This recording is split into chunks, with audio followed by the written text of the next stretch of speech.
குட்டீஸ், என்ன பண்ணுறீங்க? தூக்கத்தில் இருக்கீங்களா? விளையாடுறீங்களா? சரி, இன்னைக்கு ஒரு கதை பார்ப்போமா? ஒரு ஊரில் ஒரு டெய்லர் இருந்தாராம். டெய்லர்னா தெரியும்ல, நமக்கு ட்ரெஸ் எல்லாம் தைச்சி கொடுப்பாங்களே, அவங்க தான். அவர் என்ன பண்ணுவாராம், அந்த வழியாக டெய்லி ஒரு யானை குளத்துக்கு குளிக்கிறதுக்கு போகுமா, கோவில் யானை. அந்த யானைக்கு அந்த டெய்லர் என்ன செய்வாராம், டெய்லி 2 வாழைப்பழம் கொடுப்பாராம். அது வாங்கி சாப்பிட்டுட்டு போயிடணும்.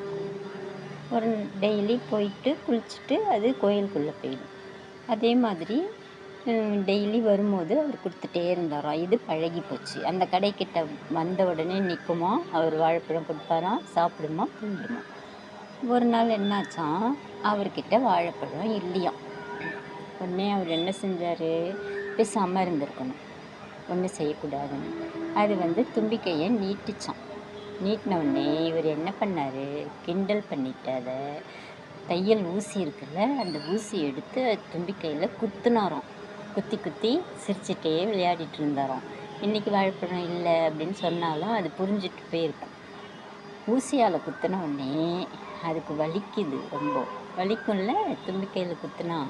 உடனே அது என்ன செய்யுமா, என்ன செஞ்சிச்சான் தெரியுமா, பேசாமல் வாயை மூடிட்டு பேசாமல் போயிடுச்சான். போயிட்டு குளிச்சுட்டு திரும்பி வரும்போது என்ன பண்ணிச்சான், அது தும்பிக்கையில் ஃபுல்லாக அழுக்கான தண்ணி இருக்குல்ல, அந்த குளத்துல சேரோடு கலந்துருக்கும்ல, அந்த மாதிரி தண்ணியை தும்பிக்கை ஃபுல்லாக எடுத்துச்சான். எடுத்துட்டு வரும்போது என்ன செஞ்சுதான், அந்த டெய்லர் கடைக்கிட்ட நின்று அவர் மேலே அவர் வச்சிருக்கிற ட்ரெஸ்ஸு, புது புது ட்ரெஸ்ஸு தைக்கிறதுக்கு வச்சுருப்பார்ல, அந்த ட்ரெஸ் மேலெல்லாம் அப்படியே புஷ்ன்னு அடிச்சு விட்டுச்சான். எல்லா தண்ணியும் அடிச்சு விட்டோடனே எல்லா ட்ரெஸ்ஸும் அழுக்காகி வீணாக போச்சான். அப்போ தான் அவருக்கு தெரிஞ்சுதான், ஆஹா நம்ம ரொம்ப தப்பு பண்ணிட்டோம், வாழைப்பழம் இல்லைன்னா பேசாமல் இருந்திருக்கலாம், அதை போய் குத்தணும் இல்லையா, அது ரொம்ப பெரிய தப்பு தானே, அதனால தான் அது இந்த மாதிரி செஞ்சுருக்கு அப்படின்னு சொல்லி அன்னையிலிருந்து அவர் திருந்திட்டாராம். திருந்தி அது மறுநாள் வரும்போதெல்லாம் வாழைப்பழம் கொடுப்பாராம்.